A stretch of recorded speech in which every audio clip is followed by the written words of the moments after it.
let's turn back here at home. We got stocks falling as investors hold back ahead of tomorrow's big Fed announcement. And the question, of course, is, will the Fed announce further economic stimulus? Martiak says he doesn't believe so. He says the Fed is quite ready to commit to more easing, maybe just not yet. Mark is senior wealth strategist for Premier Financial Advisors, First Allied Securities. He's with us now. Okay, so you don't think this meeting we're going to hear anything? I don't believe we'll hear anything this meeting. I think the Fed, while they're extremely frustrated so far with their efforts, they will probably wait until September.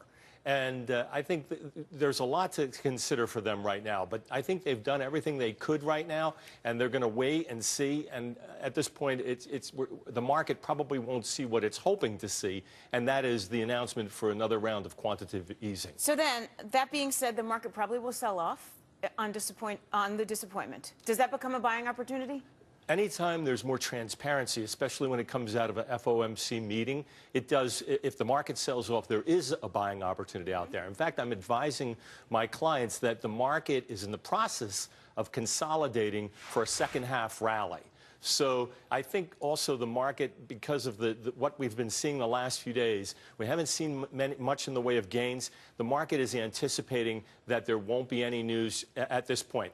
There is the possibility that the Fed may give some forward-looking guidance and suggest that they could keep the short-term interest rate at zero beyond 2014. But I think it will be a big surprise if, in fact, they do something more and announce a QE3. So that being said, last time you were here, you liked technology, utilities, emerging markets. Are you still in those sectors? Indeed, I am. I like the paid-to-wait theme. I advocate that for my clients.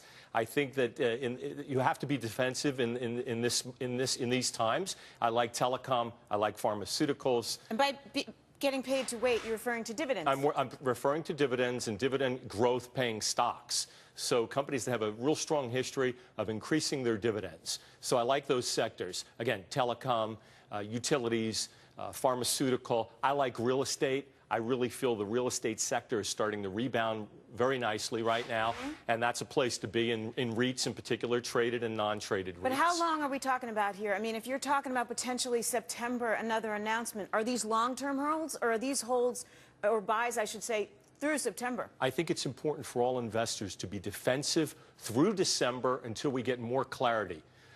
After the election? After the election, exactly. We have the pending presidential election here. We have the fiscal cliff that's looming upon us. Right. And we need to deal with a lot of volatility in the markets between now and then. Of course, we have Europe, and who knows what's going to happen there. Mark Martiak, thank you so much for being with us. Thank you for having me.